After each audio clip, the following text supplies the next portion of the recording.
성경이 66권에 장으로 따지면 1189장이에요. 그리고 절로 하면 언뜻 기억하기에는 23,000 몇 절인가 그래요. 그러니 처음부터 끝까지 뭐 이렇게 통독을 하면 뭐 이렇게 냅독도 할 수 있겠지만 실제적으로 설교로 이렇게 하는 건 평생 해도 다 할 수 있을까 싶을 거예요. 그러나 그때그때 성령께서 감동 주시고 또 준비되는 말씀으로 전하게 되는데, 요즘 제가 이제 잠언 이렇게 정리해 가고 있는 중이라 몇 번 지난번에 한번 또 잠언은 오늘 9절인가 이렇게 말씀 나눈 기억이 있고, 오늘 또 잠언의 말씀 이렇게 나누게 되겠습니다. 성경마다 큰 제목이 있지요. 다시 말하면 창세기 그러면 한마디로 말하면 뭐겠습니까? 시작이라고 하는 거지요. 출애굽 그러면 해방, 자유. 민수기 그러면 군대, 군사, 하나님의 백성 숫자를 세서 군대로 조직하는. 또 레위기 그러면 거룩, 어떻게 제사를 드려야 되고 어떻게 하나님의 법을 지켜야 되고, 또 일전에 또 우리 이강용 목사님 신명기 또 그거에 대해서 또 강의하는 거 이렇게 들을 수 있었는데, 신명기는 뭡니까? 한마디로 말하면 교육이죠. 다시 한번 반복해서 마치 소가 되새김 하듯이 그리 하는 거지요. 그런 특징이 있듯이 잠언은 한마디로 표현하면 지혜자예요. 지혜라고 하는 말씀이 참 많이 나와요. 그러면서 지혜를 다른 말로 하면 의인과 악인을 자꾸 비교하는 거예요. 의인은 어떤 사람이냐, 지혜자는 어떤 사람이냐. 하나님을 경외하고 또 하나님, 예수 그리스도를 믿어 구원받은 자가 의인이고 지혜자이다. 그러면 반대편은 뭡니까? 예수님을 믿지 않고 하나님을 경외하지 않는 자는 악인이요 미련한 자다. 그래서 이걸 이제 이렇게 절로 만들어 얘기를 하면, 하나님 한번 따라합시다. 지혜자는 복을 받고 미련한 자는 저주를 받는다. 근데 이제 지혜를 다른 말로 바꾸면 뭐라고 그랬어요? 의인과 악인. 의인은 복을 받고, 예수님 믿는 자는 복을 받고, 죄인, 악인, 예수를 믿지 않기 때문에 이렇게 죄악된 일로 살아가는 자는 결국 저주를 받게 된다는 그런 핵심의 말씀을. 이 솔로몬이 참 이렇게 이렇게 생각이나 또 이러한 어떤 경험이 참 학식이 풍부한 분이었잖아요. 그래서 시편을 뭐 1000편 하고 이리 했듯이, 그러한 지식을 홀로 갖는 것이 아니고 이제 아들에게, 여기 지금 보면 아들아 하는 말씀이 많이 나와요. 그러면 일전에도 한번 말씀을 이렇게 드린 것 같은데, 아들이라고 하는 개념이 제 입장에서는 인간적 혈통적으로 말하면 이강용 목사님이겠죠. 그러나 교회적으로 볼 때는 아들아 그러면 누굴 말하는 거겠어요? 성도들. 왕이 아들들아 그러면 누굴 말하는 거겠어요? 백성들을 말하는 거예요. 그러니까 여기서 솔로몬이 아들아 그랬으니까 그 아들인 르호보암을 우리가 생각하면서 르호보암을 위해서 이렇게 교훈한 것이구나. 하지만 왕의 입장에서는 그게 아니에요. 아들을 포함하지만 백성 모두에게 무엇이 지혜 있는 자다? 여호와를 경외하고 잘 섬기는 자가 지혜로운 자요. 그러한 자에게 참된 은혜가 있고 복이 있다는 거예요. 그리고 그 지혜라고 하는, 이 의라고 하는 것은 예수님이 계시지 아니하면, 그래서 어떤 성경학자들 그리고 일반적으로도 그렇게 돼요. 이 잠언에 있는 이 지혜라고 하는 말씀을 예수님으로 단어를 딱 바꾸면 다 맞아요. 지혜자는 곧 예수님, 예수 안에 있는 지혜, 성령의 지혜, 이렇게 해석을 하는데 참으로 바른 해석이라 생각이 듭니다. 오늘 말씀도 바로 그러한 잠언의, 이 잠언이라 하는 이 마샬이라고 하는 이 잠언은요, 하나의 교훈을 말하기도 하고 또 또한 우화이지 않아요? 또 비유의 말씀, 그러한 것들을 이렇게 여러 가지 그러한 언어들을 동원해서 교훈을 주는 거예요. 이렇게 살아라. 우리도 우리 자녀들에게, 또 우리 선생님들은 제자들에게. 요새 선생님들은요, 사실 그럴 거예요. 어디 대학 가고 뭐 되려면 공부 열심히 하고 뭐 해야 되고, 그 말씀 많이 하지만, 우리 학교 다닐 때에는 사실 선생님들이 그러한 이 인성적인, 도덕적인, 그 생활의 교훈 같은 것을 참 많이 말씀해 주시고, 그런 인간적인 그런 모습이 좀 있었던 그런 때가 있었던 것 같아요. 지금도 아마 좋은 선생님은 아마 그러시리라 생각이 빼요. 뭐 공부만 잘하고 체근하는 것이 아니고 어떤 인생의 향방도 잘 이렇게 교훈해주고 상담해주고 그런 분도 있으리라 생각이 듭니다. 바로 이 잠언이라고 하는 것은 바로 그러한 말이에요. 어떤 때는 시를 통해서 또 깨닫기도 하잖아요. 어떤 때는 이솜 이야기를 통해서 우리가 깨닫는 바가 있고, 그런 걸 통해서 백성들을 교육하고 교훈하게 되는데, 핵심은 지혜자가 되라는 거예요. 지혜자가 되기 위해서 뭐 해라? 하나님을 경외해라. 한번 따라합시다. 하나님을 경외하는 것이 지혜입니다. 지식은 뭐라 했는가 보면 하나님을 아는 것이 또 지식이라고 그랬어요. 이게 모든 지혜와 지식은 하나님과 관련된 거예요. 그러니까 우리가 자칫 오해하면 세상 지식 학교에서 배우는 것은 다 헛것이네. 학교 갈 필요도 없어. 누가 그럽니까? 이단들이 그런 일들을 하지요. 학교 갈 필요 없어. 그냥 말씀만 배우면 되고, 그래서 딱 어디 산속에 가두어 놓고서는 뭐 말씀도 아니지요. 자기 생각만 그냥 가르치고 해서 아이들이 그 속에 폐쇄가 돼서 그게 세상의 모든인 것처럼 그렇게 생각하는 건데, 그렇지 않아요. 학문도 하나님의 것이요.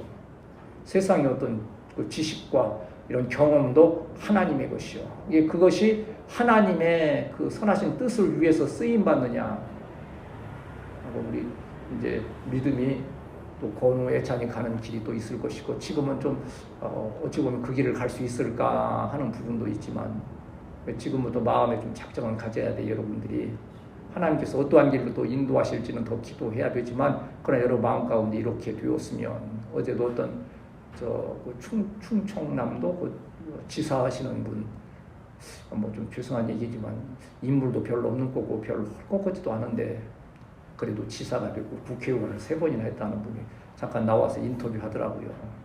자기는 아무 재주도 없었고, 다만 초등학교 3학년 때 그 무렵부터 나는 커서 정치인이 되어야 되겠다는 생각을 계속 그렇게 했다는 거예요. 그래서 그러는지 어느 땐가 그러한 일들에 관여하게 되고, 또 열심히 하다 보니까 또 발탁이 되고, 그래서 그렇게 지사까지 되는 일들이 있었다. 뭐 어디까지가 뭐 어느 정도 뭐 했는지는 모르지만 자원에 그런 마음을 가지고 있는 거예요. 그래서 우리가 마음의 계획을 가지고 소망을 가지고 그것을 위해서 기도하면서 최선을 다할 때에 하나님께서 그 길을 인정하시고, 그것이 또 하나님의 기뻐하시는 길일진데 그 길로 저와 여러분을 인도하심을 믿습니다. 오늘 우리가 읽었던 이제 잠언에 아까 말씀드린 이제 그러한 이제 우화, 속담, 금언, 비유, 시 이런 것들로 이렇게 교훈을 주는 것인데, 오늘 이제 말씀에는 의로움과 선, 사람이 하나님을 섬기는 하나님의 백성이 의롭고, 의라고 하는 것은 바르게 한다는 거예요. 이게 의에는요, 여러분 2가지 한번 따라합시다. 주여, 내가 의인이 되게 하옵소서. 여기서 이제 의인이라는 것은 하나의 신앙적인 의가 있고 사회적인 의가 있는 걸 잘 기억해야 되죠. 신앙적인 의는 뭐예요? 하나님과의 관계가 바로 되기 위해서 예수님으로 구원을 받아야 되는 거예요. 이 종교, 세상에서 내가 옳은 일 많이 하고 선행을 많이 하고 아무리 그리할지라도 예수님을 믿어 구원받지 못하면 하나님과의 관계가 회복되지 못하니까 그건 여전히 죄인인 거예요. 그러면 예수님을 믿어 하나님과의 관계가 회복되므로 의로운 사람, 의라고 하는 무슨 뜻이 뭡니까? 그 환문으로 의자가 무슨 의자예요? 옳을 의자예요. 옳다. 그러면 하나님을 믿는 그러한 의인은 이 사회적으로 또 그 의로움이 나타나야 된다는 거죠. 사회적인 의, 그래서 우리가 세상의 법규도 잘 지켜야 되고 모범을 보여야 된다는 게 그러한 거지요.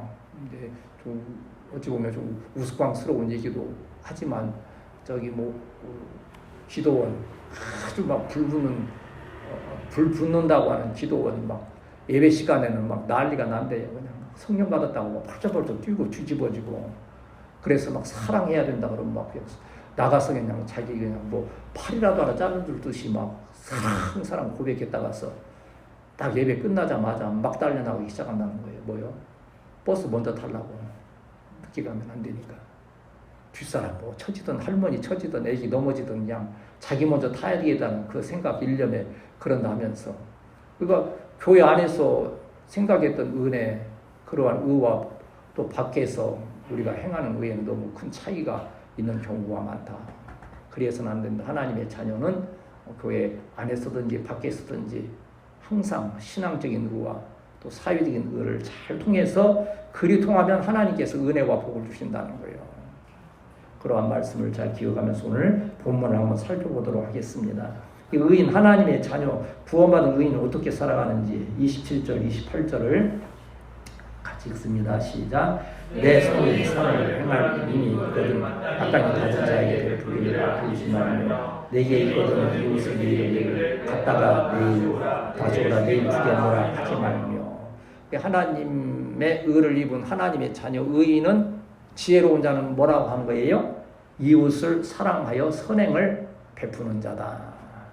어찌 보면 성경 이렇게 설교를 하다가 보면 우리는 두 가정 뭐 또 우리 이제 건우까지 이제 세 가정 또 뭐 같이 하지는 못하지만 또 이렇게 같이 이렇게 기도하고 하는 분들 따지면 이제 뭐 대여섯 가정 이렇게 되겠습니다만 처지와 환경이 너무 비슷하고 해서 어떨 때는 말씀을 전할 때 이 말씀이 너무 획일적이고 우리하고는 전혀 상관이 없는 말씀인데 하는 그러한 생각에 빠질 수가 있어요. 목사님 지금 우리 형편이 그런 건 아니잖아요. 지금 뭐 우리가 선을 베풀 힘이 있습니까? 마땅히 받을 자에게 베풀기를 아끼지 많은 그런 상황이 있습니까? 뭐 내가 뭐 줄 거 있는데 이웃에게 오늘 힘드니까 내일 준다 내일 와라 또 그럴 처지도 아니지 않습니까? 그런데 그렇잖아요. 오늘은 우리가 그러한 처지와 환경 가운데 있지 아니하지만 하나님께서 우리에게 정말 은혜와 복을 주셨어. 가정과 일터를 어루만져 주셨어. 여러분도 선을 베풀 수 있는 그러한 때에 이르게 하시고 서로 사랑을 나누게 하시는 때가 있을 거란 말이에요. 그때 이러한 말씀들을 기억해야 된다는 거예요. 어찌 보면 저 세대나 우리 이제 우대훈 집사님의 이화 집사님 세대에서는 뭔가 좀 이렇게 해도 구체적으로 좀 마무리 또 하고 준비해야 될 그런 시기지만 우리 믿음의 권우 애찬의 세대는 지금 어떤 방향에서 쓰임받을지 지금 지금까지 믿음 잘 지켜오는 것만으로도 봐서 하나님은 선하신 계획 가운데 여러분을 인도하심을 믿습니다. 여러분이 그러한 자리에 놓이게 될 때에 지난주 우리 권우도 가면서 감동을 많이 받았다 그러더라고. 근데 감동받는 게 이제 교회는 은혜를 받는 거라고 이제 그러거든요. 은혜 하나님이 주시는 것이지 말이 무슨 구수해서 하는 이제 그건 아니더라도 이러한 말씀들을 마음에 잘 새기고 있으면 마음에 새김이 없으면 어떠한 상황이 있을 때 그걸 할 수 없는 거예요. 이러한 말씀을 잘 들어서 차곡차곡 이렇게 쌓아 놓으면 어느 때인가 하나님께서 그러한 환경과 처지가 되게 하셨을 때 우리는 기쁨으로 그때 말씀이 그랬지. 그래 이렇게 베풀고 선을 행하게 되면 하나님께서 더 큰 것으로 갚아주신다. 그리고 이 선을 행한다고 하는 것은요. 자, 어찌 보면 성경에서는 천국과 지옥과에도 연관되어 있는 것처럼 선을 행하는 자가 천국에 들어가는 것을 또 우리에게 가르치고 첫째는 믿음이 있어야 예수님 믿고 구원받아야 천국 감에도 불구하고 그 열매인 행함이 있을 때에 천국에 들어가게 된다 하는 거죠. 그래서 이제 아이들 도덕책이나 이런 데에는 별로 그런 게 윤리 같은데 그런 게 우리 어렸을 때 도덕책은 참 재미있었어요. 여러분 기억날지 모르겠어요. 거기 어떤 부자 얘기가 나와요. 부자가 천국에 가려는데 지옥에 떨어지게 됐어요. 천국은 못 가고. 그러니까 사정을 하는 거예요. 제발 저도 좀 천국에 들어가게 해주세요.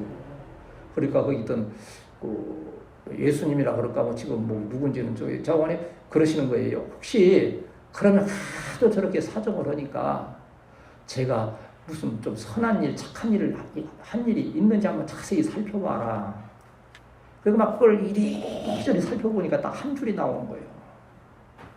그 동네에 참 어려운 사람이 있었는데 그에게 파 한 뿌리를 이렇게 주었다 하는 것이 나오는 거예요. 아, 그래, 이거 하나라도 있으니 좀 구해주자 해서 그러면 베드로에게 그런 거예요. 그럼 파 뿌리를 이렇게 내려서 파 뿌리를 잡고 올라오게 해라. 베드로, 이게 이제 책에 나왔던 얘기가 지금 또 기억이 나는 거예요. 파 뿌리를 이렇게 내리고 있으니까 그 부자가 그 파 뿌리를 잡고 올라오는 거예요. 근데 저만 혼자 올라오면 좋겠는데 어때요? 밑에 있는 애들이 또 다리를 잡고 막 늘어지는 거예요. 위를 보니까 파 뿌리가 아무리 해도 이게 안 될 것 같아. 부러질 것 같아. 그러니까 발버둥을 치면서 밑에 있는 사람들을 다 털어내버리기 위해서 발버둥을 치는 거예요. 그러니까 결국 파뿌리가 부러져서 다시 떨어지게 됐다. 그때 파뿌리 약하다 하지 말고 구원의 그냥 은혜를 그냥 감사하면서 그대로 있었으면 밑에 달라붙은 애들까지도 다 구원할 수 있었다. 이제 이건 뭐 성경에 나오는 얘기는 아니에요. 그 선행에 대한 것을 이렇게 말씀하시면서 그러는 거예요.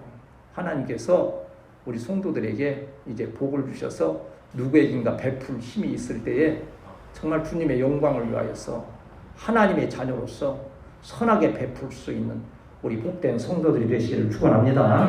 그리고 그렇게 베풀 수 있는 은혜를 주시옵소서 하는 거예요. 우리 이제 율법을 말씀하지 않습니까? 율법이 10계명이 몇 가지가 있어요? 10계명이? 왜 10계명이라고 그래요? 10가지 계명이 있습니까? 10계명이라는 게 있어요. 법이. 대한민국으로 말하면 헌법이 있잖아요. 그런 것처럼 하나님이 정하신 10계명이라는 법이 있어요. 성경 찬송가 맨 뒤에 보면 10계명에서 나와요. 한번 읽어보면 아, 그것만 지키면 정말 성도로서의 정말 바른 삶을 살도록 다 지킬 수도 없어요. 지키려고 최선의 노력을 다 하는 거지요. 그런데 그 10계명을 또 딱 두 가지로 나누면 핵심이 두 가지예요. 뭐예요? 첫째는 하나님 사랑, 둘째는 이와 같으니 내 이웃을 내 몸과 같이 사랑하라. 하나님 사랑하면 이웃을 사랑하는 것이 같이 된다는 거예요. 이웃의 사랑이 없으면 하나님을 사랑하는 것이 아니라고 하는 말씀이 요한일서의 또 핵심이에요. 네, 그런 걸 기억하면서 주님의 뜻은 이웃을 사랑하라 하시는 것을 기억하면서 우리에게 베푸는 힘을 주실 때에 우리는 나아가 선하게 베풀며 하나님의 영광을 드러내는 성도가 되어야 할 줄 믿습니다. 또한 이 하나님의 자녀 의인된 자 지혜자들은 어떻게 합니까? 29절에서 31절 한번 봅시다. 같이 읽읍시다. 시작. 내 이웃이 내게서 선한 그를 해하고 오해하지 말며 하나님에게 아무리 하지 않아야 하나 없어서 다투지 말며 포악하는 자와 지랄하며 행위도 따르지 말라. 이제 뭐 어려운 말씀들 아니잖아요. 그대로 하나의 우리의 그 어떤 신앙의 양심이고 사회적인 하나의 법도인 거예요. 이웃과 화평한 관계가 되라는 거예요. 한번 따라합시다. 주여, 나를 평화의 도구로 써주소서. 누구의 기도요? 프란시스코라고도 하고 프란치스코라도 하는 주여 나를 평화의 도구로 써주소서. 미움이 있는 곳에 사랑을 하는데 그 찬양도 있지 않습니까? 찬양으로 해서 이웃과 화평하기를 힘쓰라는 거예요. 이제 우리 이제 지난주 또 금요 저녁도 뭐 그 구절이 나왔어요. 요한복음 그 20장 21장에서 예수님께서 그 숨어서 두려워하고 있는 제자들에게 나타나셔서 첫 마디가 뭐였습니까? 너희에게 뭐가 있으라? 평강이 에이레네라고 하는 그 히브리어로는 여러분 잘 알 거예요. 히브리어로 평강이 뭐겠어요? 샬롬이라는 게 헬라말로 에이레네 그러는 거예요. 이것은 내가 만드는 평화가 아니고 우리 찬양에서 그대로예요. 평화로다. 어디에서? 하늘 위에서 내려오네. 하나님께서 위로부터 내려주시는 평화요. 이것은 십자가의 그 희생, 그리스도의 십자가의 보혈이 전제가 되어 있는 평화예요. 하나님과 우리가 예수님 없을 때 하나님과 우리 관계를 무슨 관계라고 그랬어요? 원수의 관계라 했어요. 원수된 것을 십자가로 허무시고 하나님과 화목하게 하시고 또 더불어 어떻게 해요? 이웃과 화목하게 하셨느니라. 이 십자가를 우리가 다른 말로 표현할 때 뭐라 그래요? 플러스라고 그러죠. 위에서 아래로 오는 사랑은 누구의 사랑이요? 하나님과 우리의 관계에서 하나님의 사랑. 옆으로는 이웃 사랑, 나와 너의 사랑, 이것이 십자가의 완성이라 이리 말씀하는 거지요. 이웃과 화평하는 방법에서 내 이웃이 내 곁에서 평안히 살거든 그를 해하려고 꾀하지 말아라. 당연한 것 아닙니까? 그런데 이 사회적인 구조가 그렇습니까? 온순하고 평안히 살아가는 사람은 날마다 손해보는 듯 악한 사람들이, 세상 요새 못된 사람들 얼마나 많습니까? 나는 그 내용을 잘 모르겠더라고요. 어떤 운동선수가 그 여자애를 갖다가서 돌려차기로 해서 찼다고 그러는데 왜 그랬는지 모르겠어요. 참 이해하기 힘든. 또 어떤 여자아이는 또 여자를 갖다가서는 그냥 잔인하게 살해하는 이런. 이웃에서 편안히 살아가는 그러한 자들을 이렇게 해하려고 악한 일들을 꾀하는 일들이 있는데, 우리는 그러한 누구를 죽이고 살리고의 문제가 아니고 우리의 마음을 너그럽게 가짐으로 인하여서 모든 이웃들과 우리 성도들 간에 화평이 이루어지는 역사가 있어야 될 줄 믿습니다. 사람이 내게 악을 행하지 아니하였거든 까닭없이 더불어 다투지 말며. 왜 그 성도들 중에도 가끔 그런 얘기들 하세요. 꼭 쌈딱 같은 성도가 있다고. 그냥 틈만 나면 그냥 이렇게 분쟁을 일으키고 하는 이제 그런 분들이 있어서 목회자들이 많이 고민하고 그러는 거예요. 그래서 아까 주여 나를 뭘로 써달라고 그랬어요. 프란치스코의 기도가 나를 평화의 도구로 써주소서. 그러니까 너희들이 학교가 있을 때 그 있는 클래스가 여러분이 있으면 화평의 역사가 있는 나를 통해서, 또 화평이 좀 있으려면 어떻게 해야 되겠어요? 좀 그리스도의 사랑으로 좀 이렇게 양보하고 하는 부분들이 있겠지. 그게 손해 같은데요. 이렇게 저도 이제 직장 생활 이렇게 하다가 보면요. 처음에 좀 이렇게 너그럽게 하고 이렇게 좀 희생하고 하면 좀 굉장히 손해 볼 것 같아요. 아이, 바보 왜 저러나 그러는데 나중에 보면 그게 아니더라고요. 시간이 얼마 흐른 뒤에 보면 그 사람들이 눈에 띄게 되고 그 사람들이 인정을 받게 되고, 전에는 그랬잖아요. 요새는 이제 직장 생활 따라 다르겠지만 옛날에 위에 사람이 고과라고 해서 점수를 매겼어요. 윗사람들이. 그래서 점수가 좋으면 진급하고 점수 나고는. 근데 요새는 누가 그 고과 점수를 줘요? 아랫사람들 주라고 그래. 아랫사람들 보고. 윗사람이 보는 건 다른 거예요. 아랫사람들은 정직한 거예요. 이 아랫사람들 점수가 좋으면 진급되고 아래쪽에서 평이 나쁘면 하는 이제 그러한 일들입니다. 이게 화평을 도모하는 우리 성도들이, 우리 으뜸교회 성도들은 직장에 가 있든지 가정의 일터에서 학교에서 평화의 도구로 이웃과 화평을 누리는 우리 사랑하는 성도들이 되어야 할 줄 믿습니다. 포악한 31절 보면 포악한 자를 부러워하지 말라 그랬어요. 이 포악하다는 것은 나쁜 짓, 잔인한 사람, 남의 것을 빼앗으려고 탐하는 사람, 그러한 사람들이 잘 되는 것을 부러워하지 말라는 거예요. 그리고 그러한 행위를 따르지 말라고 하는 거예요. 따른다고 해도 보니까는요, 끝까지 따르는 걸 말하는 거예요. 그래서 유혹받을 수 있어요. 조금씩. 여러분 너무 깨끗하려고 그러면 힘들어. 그래서 깨끗해야지. 최선을 다해서 하나님 법을 지켜야 되지만, 잠언에 보면 너무 의인이 또 되지 말라 그랬어요. 내 힘으로 너무 잘하려고 그러다가 보면 스스로 무너지는 경우들이 있는 거지. 그러니까 성령이 감동하심 주시는 능력 안에서 여러분은 어찌하든지 하나님 말씀을 따라서 이웃을 사랑하고 인정하고 악한 것들을 따르지 아니하는 우리 성도들이 되어야 할 줄 믿습니다. 이건 하나의 이제 물론 성경의 말씀이기도 하지만 사회생활의 하나의 그 덕스러운 교훈이에요. 자꾸 이렇게 베풀려고 하면 나중에 큰 인물이 되는 거예요. 근데 그렇지 못하면 그 바운다리를 벗어나지 못하는 일들이 많은 거예요. 우리 동물학에서도 볼 때, 생물학에서도 볼 때 여러분 힘이 세고 강해서 다른 짐승을 잡아먹는 그러한 맹수가 번성합니까? 아니면 약해서 맨 도망다니고 숨어다니는 약한 동물이 더 번성합니까? 그래요. 하나님이 근데 그 법이 있어요. 이 강한 이 사자나 이런 맹수들은 새끼를 많이 못 낳아. 근데 온순한 것들은 하나님께 새끼를 많이 낳게 하셨어. 그래서 웬만큼 잡혀 먹어도 번성하는 거예요.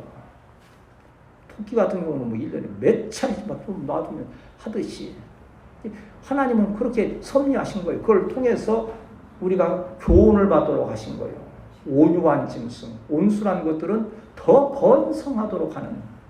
그리고 사람들이 이 사자나 막 이런 것들은 다 막 때려잡고 죽여도 어디 토끼 같은 거 있으면 쓰다듬어 주고 이뻐하고 저기 아직 막 가서 죽이고, 어디 동물원 가면 여러분 막 토끼는 약하니까 막 목 조르고 가서 막 때려 죽이고 그래요? 아니, 안 그러잖아. 오히려 더 사랑하고 하니까 더 번성해지는 것이 이게 하나의 신앙의 원리라고 하는 거지요. 그래서 고린도후서 5장 17절 같은 말씀도 보면 우리에게 화목하게 하는 직분을 주셨다 그랬어요. 하나님이, 예수님이 하나님과 자기를 화목하게 십자가로 하신 이후에 우리에게도 화목하게 하는 직분이 있게 하셨다고 하는 거예요. 화목의 직분으로 쓰임받는 우리 교회 성도들이 되어야 할 줄 믿습니다. 우리도 직장 얘기를 뭐 저는 경험이 있으니까 하는데요. 이렇게 모여있다가 누가 온다 그러면요, 수근수근하면서 피하는 그런 사람이 있는가 하면, 걔는 빠지면 안 되는데 꼭 와야 되는데, 좀 물컹하니까 좀 이제 좋지. 근데 까다롭고 해서 그거 안 와야 되는데, 근데 희한하게 와야 될 사람은 안 오고 꼭 안 와도 되려면 참 꼭 찾아서 오는 또 그런 일들이 또 있단 말이죠. 우리는 왜? 그리스도의 복음을 위하여서, 하나님의 영광을 위하여서 온유함으로 잘 쓰임받는 우리 성도들이 되어야 할 줄 믿습니다. 32절, 33절을 또 읽읍시다. 시작. 대저 배역하는 여호와께서 묘하시나 정직한 자에게 공하심이 있으며 악인의 집에는 의인의 집에는 복이 있느니라. 아멘. 한번 따라합시다. 의인에게는 복이 있고 악인에게는 저주가 있다. 이거 사회법도 그렇게 규정을 사실은 그런 거예요. 착한 사람은 그 혜택을 많이 주고, 범죄자는 혜택을 뺏는데 세상이 실제 그렇습니까? 참 반대로 되는 경우가 너무 많아요. 그래서 참 마음 아픈 서민들은 괴로워하는 그런 부분들이 있지요. 그러나 우리 기억할 것은 그런 거잖아. 그런 얘기 많이 해요. 역사의 수레바퀴는 천천히 돌아도 그러나 쉬지 않고 돈다는 거. 하나님의 심판도 정말 더디 오는 것 같지만 분명하게 하나님께서 의와 악을 분별하시고, 의인은 의인의 상으로 주시고 악인은 악인의 저주로 갚으신다는 기억하면서 오늘 이 말씀이 저와 여러분에게 귀한 교훈이 되어야 할 줄 믿습니다. 패역하다는 것은 하나님 떠나 사는 걸 말하는 거예요. 죄 가운데 사는 거지요. 그런 자는 하나님께서 여기 뭐 한다 해서 여호와께서 미워하신다 그랬어요. 미워하신다는 뜻을요, 쉽게 말하면 하나님께서 구역질 하신다는 뜻이 있어요. 거기에 토해받는 하나님 그런 거 볼 때, 죄짓고 막 볼 때 하나님은 구역질이 나신다. 하나님 구역질 하시겠어요? 하나님 그런 표현이지. 그런 표현을 통해서 그러시구나 하는 것을 알게 되죠. 그러나 정직한 자라고 하는 것은 의로운 자를 말하는 거예요. 하나님 관계가, 정직한 자는 관계가 바로 되는 게 참 중요한 거예요. 오늘 이 밤에도 우리 지금 여기 있는 5분이 저와 관계가 좋으니까 이렇게 참 말씀도 그냥 이렇게 부드럽게 전하고, 또 여러분도 들으면서 또 이렇게 좀 편안한 마음을 있죠. 저와 관계가 좀 깨져보세요. 관계가 좀 별로 안 좋다 생각해보세요. 말씀 들으면서 인상 팍팍 쓰면서, 목사님 오늘 설교 중에 뭐가 잘못됐는지 내가 참 몰래 이렇게 적어가면서 한 일주일 지났는데, 목사님 그때 설교하실 때 이거 틀렸고요, 이거 틀렸고요. 실제 그런 교회가 있고, 그런 들으면서 은혜 듣는 거 아니에요. 더 하고 뭐가 잘못됐나, 은는이가까지 하나 다 따져가지고서 책 잡고 하는 그런 일들이 있는 거죠. 이게 그 관계가 정직하지 못한 거예요. 그러나 하나님과의 관계가 바로 되어 있고 성도 간의 사랑으로 잘 그런 자에게는 교통하심이 있다는 거예요. 하나님의 은혜가, 하나님의 교통하심이 있으니 하나님의 은혜가 있다는 거죠. 악인의 집에는 여호와의 저주가 있거니와 의인의 집에는 뭐가 있다? 복이 있다. 의인의 집이 되시면, 의인의 삶을 살아가면 하나님의 복이 끝내 임하게 될 줄 믿습니다. 아멘. 이 과정이 좀 힘들죠. 더디게 되는 것 같기도 하고 때로는 이해가 안 되는 부분들도 있겠죠. 그러나 하나님 말씀이므로 정직하신 하나님 말씀이므로 말씀대로 믿고 잘 또 특별히 우리 젊은 세대 제가 제일 우리 믿음의 찬이 건우 제가 제일 후회하는 것이 뭐라고 그랬어요? 그때 지난 수요 쪽에 얘기했던 것 같은데 너희 많은 때 그 정말 귀중한 시간들에 정말 저는 그냥 좀 노는 걸 좋아하고 친구들 많고 그래가지고서는 그냥 헛시간을 참 많이 그렇게 했던 거예요. 그것도 뭐 무슨 의미가 없는 건 아니겠죠. 그랬으니까 목회자 됐겠죠. 너무 공부만 열심히 하고 착하기만 해서 그냥 그 길로 쭉 나갔으면 대통령 됐겠지. 그렇게 하는 것도 하나님의 뜻은 있긴 하지만 마음은 때로 아파요.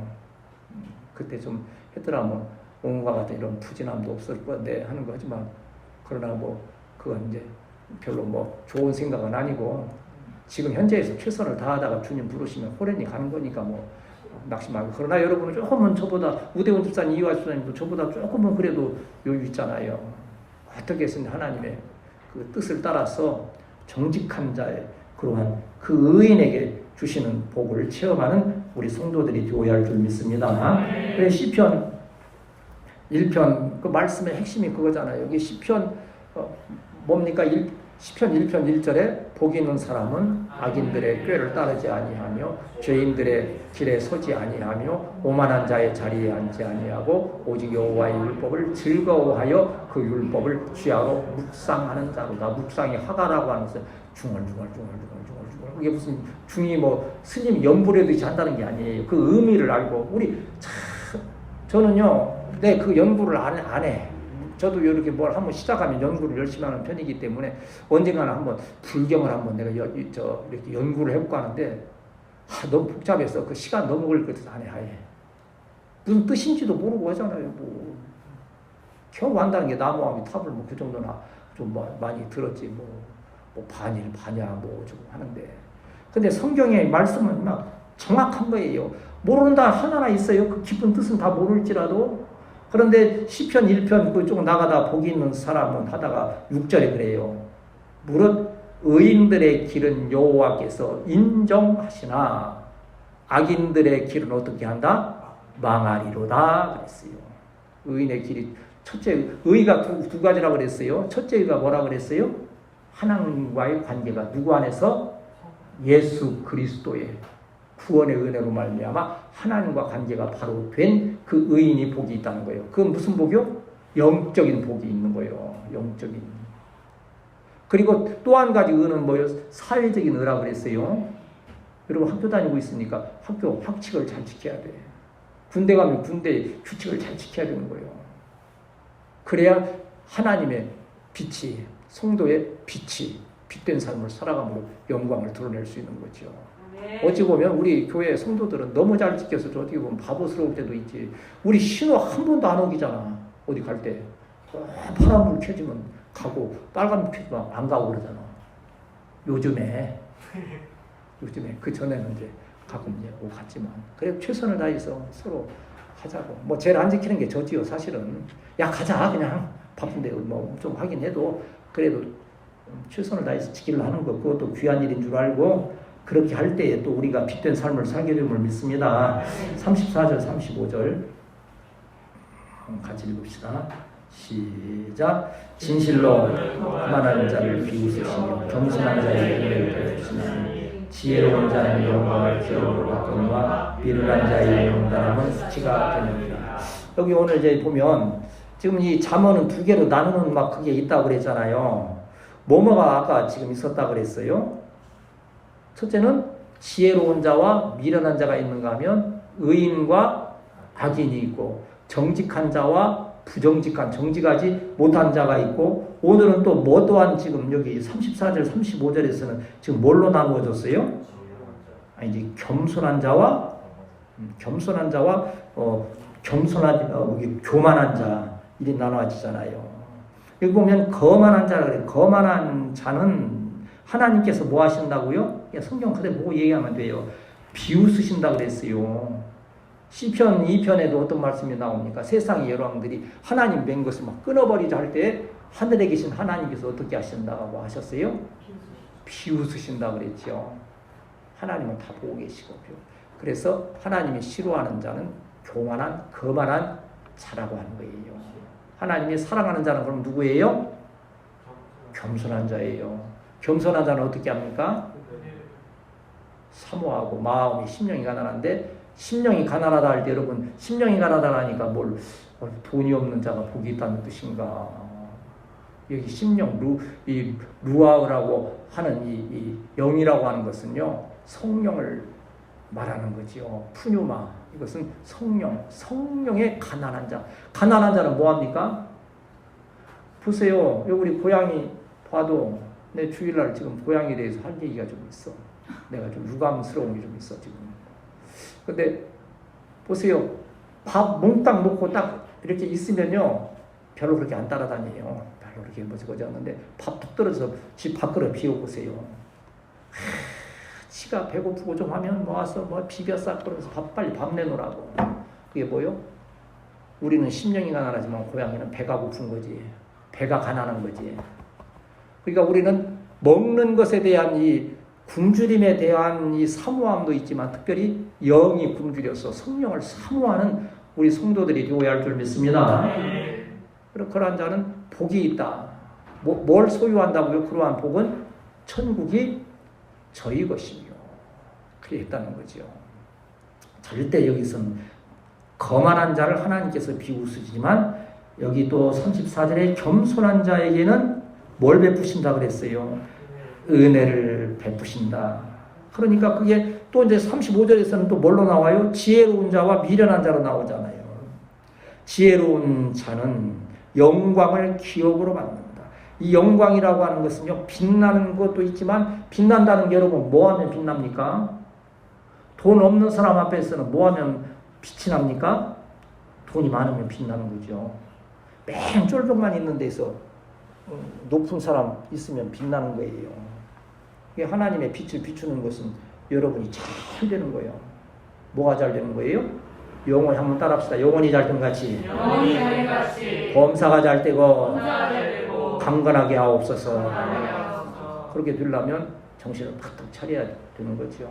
저도 정신을 좀 더 차려야 되고, 모두가 좀 이게 웬관이 지금 느슨해지는 계절적으로 자꾸 처지기 쉽고, 그래서 더 힘을 내서 정말 이러한 미련한 자나 이런 악인이나 이러한 교만한 자나 이런 데 들지 아니하고 지혜로운 자, 의로운 자, 겸손한 자, 이러한 지혜로운 자리에 들게 됨을 인하여서 하나님께서 이렇게 허락하신 그 기업을 이렇게 은혜로 받는 우리 사랑하는 성도들이 되어야 할 줄 믿습니다. 내일부터 또 가서 학교에서, 일터에서, 또 가정에서 행할 때 이러한 주님의 잠언의 말씀을 마음에 잘 새기시면서 의인과 같이 지혜로운 자와 같이 잘 생활하여 하나님의 은혜와 복이 임하는 역사가 있게 되시기를 축복합니다.